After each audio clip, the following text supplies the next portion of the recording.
معزز ناظرین السلام علیکم۔ اس ایپیسوڈ کے شروعات میں ہم دیکھتے ہیں کائی قبیلے میں سپاہیوں کے درمیان رسا کشی کا مقابلہ ہونے لگتا ہے۔ سب لوگ وہاں جمع ہوتے ہیں۔ جیر کتے لوگوں سے کہتا ہے، اے لوگو، دو جنگجو میدان میں نکلے ہیں، یہ دونوں بہت بہادر ہیں، اب ان کے درمیان مقابلہ ہوگا اور طاقتور کمزور کو زمین پر گرا دے گا۔ مقابلہ شروع ہونے سے پہلے ہزال بھاگتی ہوئی سروجا کے پاس آتی ہے اور کہتی ہے، چلو میرے شیر شاباش، سروجا ان لوگوں کی گردنیں جھکا دو، میرے شیر بیٹے۔ ایک طرف یوسف اور توران سپاہیوں کے ساتھ موجود ہوتے ہیں، جبکہ دوسری طرف سروجا آئیکوت اور سپاہیوں کے ساتھ ہوتا ہے۔ مقابلے سے پہلے سروجا کہتا ہے، فکر نہ کرو ماں، میں انہیں زمین بوس کر دوں گا۔ جواباً یوسف کہتا ہے، ہم دیکھیں گے کہ کون کس کو گراتا ہے۔ عائشہ کے ساتھ بیٹھا ہوا غازی کہتا ہے، میں اپنے چچا توران کی حمایت کرتا ہوں، وہ ان سے زیادہ طاقتور ہیں۔ اس پر توران غازی کا شکریہ ادا کرتا ہے اور آئیکوت کہتا ہے، یہ شرم کی بات ہے غازی۔ تو غازی کہتا ہے، کوئی شرم کی بات نہیں کمانڈر آئیکوت، میں اپنی بات واضح کر رہا ہوں، میں اپنے چچا توران کی جماعت کو سونے کا ایک سکہ بھی دوں گا۔ یہ کہتے ساتھ ہی غازی سکہ سامنے کرتا ہے تو الجن غصے سے کہتی ہے، غازی یہ کیا ہے، ہمارے سروں پر آفت آ جائے گی، مجھے بتاؤ کہ یہ تمہارے پاس سونا کہاں سے آیا۔ الجن اسے سکہ لینے کی کوشش کرتی ہے مگر وہ نہیں دیتا۔ یہ دیکھ کر جرکتائی شرمندہ ہوتے ہوئے منہ پہ ہاتھ رکھ لیتا ہے اور بیان آگے بڑھتے ہوئے کہتا ہے، الجن خاتون، میں نے اسے دیا ہے مزید اچھے کپڑے خریدنے کے لیے۔ اس پر غازی ہاں میں سر ہلاتا ہے اور جرکتائی مقابلے کا آغاز کرتا ہے۔ دونوں طرف کے سپاہی خوب زور آزمائی کرتے ہیں اور ان کے حمایتی ان کا حوصلہ بڑھاتے ہیں۔ غازی چلاتے ہوئے توران توران، جبکہ عائشہ آئیکوت آئیکوت کہہ رہی ہوتی ہے۔ سروجا کی ٹیم یوسف کی ٹیم پر حاوی دکھائی دیتی ہے۔ یہ دیکھ کر ہزال بہت خوش ہوتی ہے۔ سرداری خیمے میں بالا خاتون نے کھانے کا میز تیار کیا ہوتا ہے، اس لیے میں عثمان صاحب وہاں آتے ہیں اور وہ دونوں بیٹھ جاتے ہیں۔ باہر سے آنے والی آوازیں سن کر عثمان صاحب پوچھتے ہیں، یہ کیسی آوازیں ہیں بالا اور کہاں سے آ رہی ہیں؟ تو بالا خاتون کہتی ہیں، میں نے سپاہیوں سے کہا کہ وہ بری ہوا کو منتشر کریں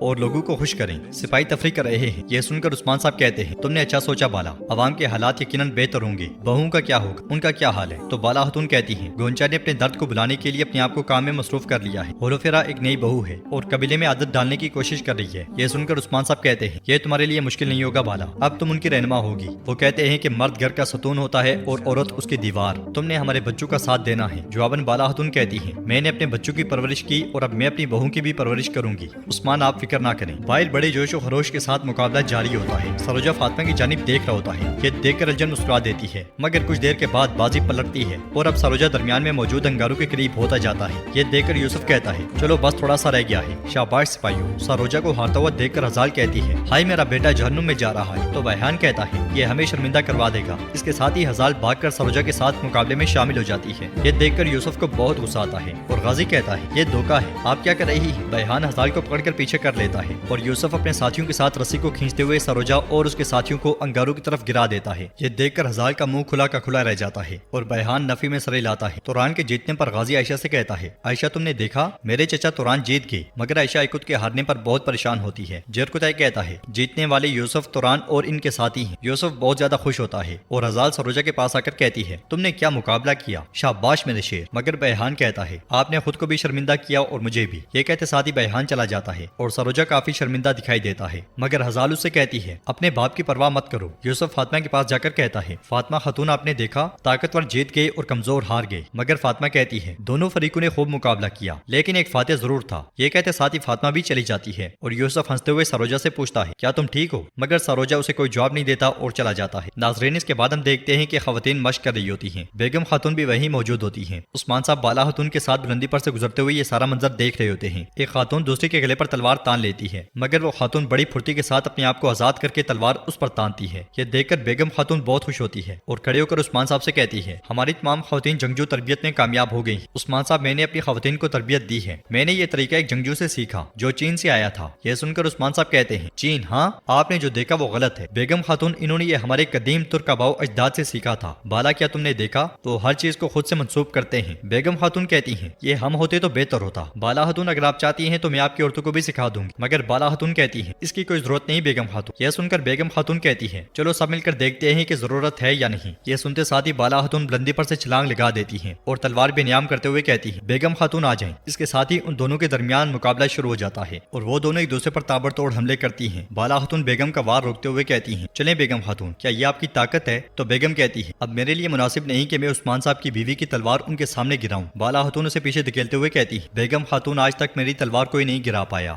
یہ کہتے ساتھ ہی بالا خاتون ایک بار پھر اس پہ حملہ کر دیتی ہیں اور زبردست حملوں کے ذریعے بیگم خاتون کی تلوار گرانے میں کامیاب ہو جاتی ہے۔ بیگم اسی خاتون والا گر بالا خاتون کے اوپر آزماتی ہے مگر ناکام دکھائی دیتی ہے کیونکہ بالا خاتون اپنا خنجر اس کے گلے پر رکھ لیتی ہیں اور کہتی ہیں، میں نے کیا کہا تھا بیگم خاتون، خوف کی کمی آپ کی روح کھینچ سکتی ہے، لہٰذا زیادہ محتاط رہیں۔ عثمان صاحب بالا خاتون سے کہتے ہیں، ماشاء اللہ بالا ماشاء اللہ۔ بالا خاتون کے آگے بڑھ جانے کے بعد بیگم خاتون کہتی ہے میں کسی اور جیسی نہیں ہوں بالا، میں صبر کر رہی ہوں، میں اپنے مقاصد تک پہنچوں گی چاہے آہستہ آہستہ۔ ادھر بہان گینجر سے کہتا ہے اب بتائیں، آپ نے کہا کہ آپ نے ایک اہم معاہدہ کیا ہے۔ تو سردار گینجر کھڑے ہو کر کہتا ہے کیا زبردست معاہدہ ہے، میں اتنا ہی کماؤں گا جتنا کہ بیگم خاتون ایک ہفتے میں بازار میں کمائیں گی، لیکن میں اسے ایک ہی چھکے میں جیتوں گا۔ یہ سن کر بہان حیرانگی سے پوچھتا ہے یہ کیسے ہوگا؟ تو سردار گینجر کہتا ہے ایک رومی عورت ہے جس کا نام ماریا ہے اور وہ ایک تاجر ہے، اس کا ایک بڑا کاروباری نظام ہے، وہ قافلوں کے لیے سامان محفوظ رکھتی ہے، وہ بازاروں میں بالکل کام نہیں کرتی۔ یہ سن کر بہان کہتا ہے عقل مند عورت۔ تو سردار گینجر کہتا ہے وہ صرف عقل مند ہی نہیں بہان بھی، وہ بہت خوبصورت بھی ہے۔ بہان کہتا ہے خوبصورت؟ مگر یہ خاتون ہے کون؟ کیا اس کا شوہر ہے؟ جواباً سردار گینجر کہتا ہے آپ آرام سے رہیں بہان بھی، آپ اس کے شوہر کا کیا کریں گے؟ آپ اس کے بارے میں کیوں پوچھ رہے ہیں؟ تو بہان کہتا ہے میں اس کی خاطر پوچھ رہا ہوں، شاید ہم مستقبل میں ایک ساتھ تجارت کریں گے، یعنی وہ عورت عقل مند ہے، خوبصورت ہے اور شاید اس کا شوہر بھی ہو، شاید پر میں نہیں جانتا۔ تو وہاں پہنچنے والی ہزال کہتی ہے آپ کس خاتون کے بارے میں بات کر رہے ہیں؟ ہزال کو دیکھ کر بہان ڈر جاتا ہے اور کہتا ہے خاتون؟ کون سی خاتون؟ میں اور گینجر بے کاروبار کے بارے میں بات کر رہے ہیں، گینجر بھی ایسا ہی ہے نا؟ تو سردار گینجر کہتا ہے بالکل ایسا ہی ہے۔ ادھر عثمان صاحب بالا خاتون کے ساتھ آگے بڑھتے ہوئے کہتے ہیں بالا میں کہتا ہوں کہ اس کا ہم سے تعلق کمزور ہے، لیکن تم نے اسے مرنے سے بھی بدتر چھوڑ دیا۔ تو بالا خاتون کہتی ہے لیکن وہ مری نہیں، اللہ کا شکر ہے، کل وہ مجھے بتا رہی تھی کہ آپ نے سردی دورے پر اس کی بہت زیادہ تعریف کی۔ جواباً عثمان صاحب کہتے ہیں اس نے اپنا فریضہ ٹھیک مکمل کیا تو میں نے اس کی تعریف کی، اس کی خواتین نے چاروں طرف سے حملہ کیا، وہ عقلمند ہے بالا۔ مگر بالا خاتون کہتی ہے لیکن خواتین جنگجو نہیں تھی، اس نے کچھ نامناسب کیا اور میں نے اسے اس کا سبق سکھایا۔ تو عثمان صاحب کہتے ہیں ٹھیک ہے بالا ٹھیک ہے، اب بتاؤ، میں نے کہا کہ اس کا تعلق کمزور ہے اور ہم نے اس سے قلعہ بھی چھین لیا۔ تو بالا خاتون کہتی ہے لالچی عورت، اس ناکامی کی تکلیف کے بعد آپ مشکل میں پڑ جائیں گے۔ عثمان صاحب کہتے ہیں محل میں اس نے کمزوری دکھائی، لیکن تجارت کا کیا ہوگا؟ سوغوت میں تجارت کو اور سوغوت کے بازار کو دوبارہ بحال کرنے کی ضرورت ہے، کیا آپ کو لگتا ہے کہ وہ یہ کر سکتی ہے؟ تو بالا خاتون کہتی ہیں اس کے اندر جس قسم کی لالچ ہے وہ اسے اچھے طریقے سے سنبھال سکتی ہے، لیکن میں اس کی نگرانی کرنا چاہتی ہوں۔ عثمان صاحب کہتے ہیں بالکل بالکل، چلو ایسا ہی کرتے ہیں، تم اسے فرض سے آگاہ کرو۔ اس لمحے سپاہی بھاگتا بھاگتا آتا ہے اور کہتا ہے حضور سردار کرا سے آ رہے ہیں۔ اگلے لمحے سردار کرا سے سپاہیوں کے ساتھ قبیلے میں داخل ہوتا ہے اور گھوڑے سے اترنے کے بعد بچھائے ہوئے قالین کے اوپر سے آگے بڑھتا ہے اور عثمان صاحب اس سے کہتے ہیں چلیں خیمے میں تشریف لائیں۔ اس کے ساتھ ہی وہ دونوں آگے بڑھتے ہیں۔ ادھر سب لوگ جمع ہوتے ہیں۔ بیگم گونچا سے پوچھتی ہے آپ نے ہمیں کیوں بلایا، کیا آپ جانتی ہیں؟ تو گونچا کہتی ہے میری والدہ اعلان کریں گی کہ سوغوت بازار کی حفاظت کی ذمہ داری کس کو سونپی جائے گی۔ اس لیے بالا خاتون وہاں آتی ہے اور کہتی ہے اب سے سوغوت بازار کی حفاظت بیگم خاتون کریں گی۔ یہ سن کر بیگم بہت خوش ہوتی ہے اور بہان وہاں سے چلا جاتا ہے۔ بالا خاتون بیگم کے ساتھ آگے بڑھتے ہوئے کہتی ہے اب فریضہ آپ کا ہے، آپ کو شرمندگی محسوس ہوتی ہوگی کیونکہ آپ کے لیے کچھ لانے میں کامیاب نہیں ہو پائی، میں جانتی ہوں کہ آپ دوبارہ وہ غلطی نہیں کریں گی اور بازار میں اپنا کام بخوبی سر انجام دیں گی۔ تو بیگم کہتی ہے مجھ پہ یقین رکھیں بالا خاتون۔ تو ناظرین اس کے ساتھ یہ ایپیسوڈ بھی اختتام پذیر ہوتی ہے۔ اگر آپ کو ویڈیو پسند آئی تو ویڈیو کو لائک کر دیں، چینل کو سبسکرائب نہیں کیا ہوا تو سبسکرائب کرنے کے ساتھ ساتھ نوٹیفیکیشن بیل کو دبانا مت بھولیں۔